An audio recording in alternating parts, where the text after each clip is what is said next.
Guys, I thought I'd tell you all something very interesting. Sometimes I believe things are meant to be, and I've come away to have a break. I haven't had a holiday, a time out, silent retreat while I'm recording this for a long time, and rather than doing it in, at home or whatever, I've come out here. This is my back garden. Why not drive around with the wild elephant and so on and so forth? I'm not normally one for doing such things. I want to try and preserve the environment, but it's been 5 years and I've never done it on my own. And I just need to straighten out my mind a little bit as well, as I've said a few times online, I think, these days. But yesterday, I was at Ngorongoro Crater, and whilst I was at Ngorongoro Crater, two people came up to me in the crater who were on safari on holiday from the UK, London, but one was from Finland as well. Lives in London, but from Finland. And they came over smiling, and they went, "John," and I was like, "What's going on? Who's this? I don't know them." And then I thought, "Oh, hang on." And they said, "Oh, we watch you on YouTube." And sometimes it's just meant to be, because they emailed me when I was sick to ask if they could come and visit, and of course I was sick, so I couldn't reply. And I was very overwhelmed to meet them. They were very kind, and watch out for them in the YouTube comments on this video, perhaps. But it's nice to know that the universe works in this way, and it can be that whilst something doesn't go to plan in one way, it can go to plan in another. And that's exactly what happened. And I see this so regularly. And the reason I see this persistently is because I'm very clear with myself and my ego and everything else that I don't make plans. And it took Fritzy a year or so to understand me when she first met me, and to get over the fact that in Tanzania you can make all the plans you want. But if you make all the plans you want, things can change here. And you have to really train your brain to accept that there's no guarantee. And I witness this persistently and constantly. And I know the difficulty of doing this back in the West. It is so difficult, because life is very controlled. There's very few things go wrong.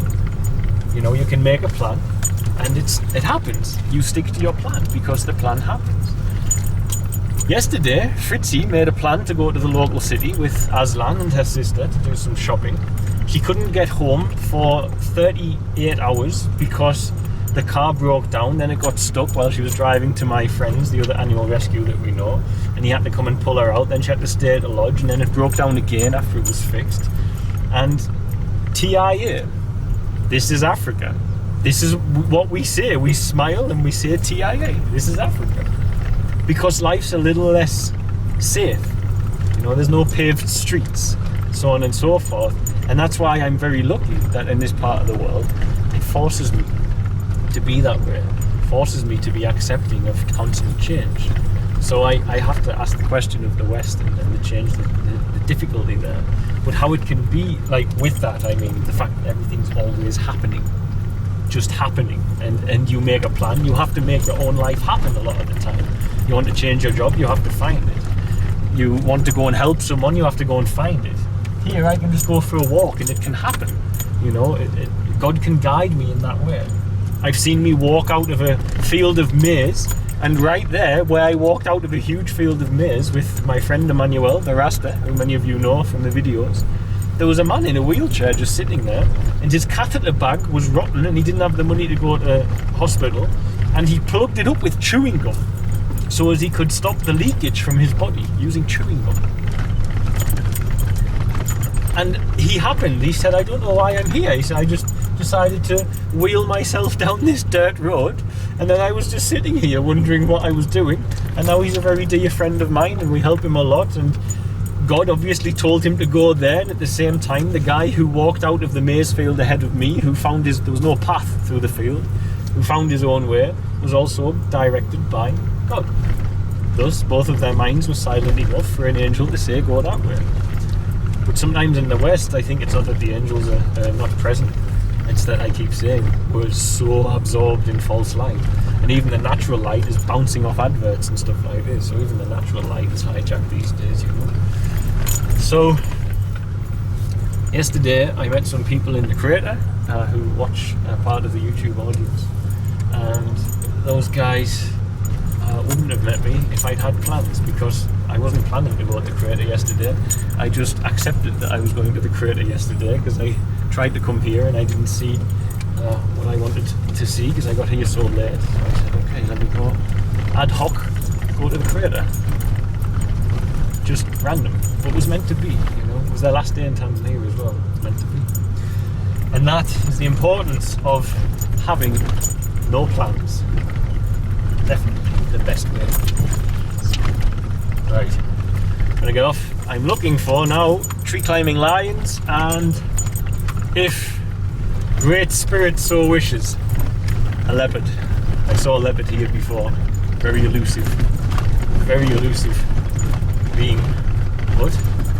A Great Spirit, or God, Wanyama, whatever you want to call it, guys, the same thing. The interconnectivity between you and all things that is love, that we call God and Christ and Krishna. If it so wills it. I would love to see a leopard today. Anyway. Feeling passionate and vibrant and happy at the moment. I love you all. Bye. Thanks for watching. Don't forget to like, share and subscribe, as it really helps us to grow the channel and with it help more children here in Tanzania. Also, don't forget you can support our work by sharing with children in crisis here, be it sharing for a particular need or even sharing one-on-one support for education, housing, food and medical care. It can be done for as little as the cost of a cup of coffee a week back in the West after all. Just visit www.sharetanzania.co.uk to find out more. Lastly, remember you can also support us via Patreon, www.patreon.com/featherstail, and help keep us here in Tanzania to continue our work. The links for the website and for the Patreon are in the description box of this video. Love and light, guys. See you soon.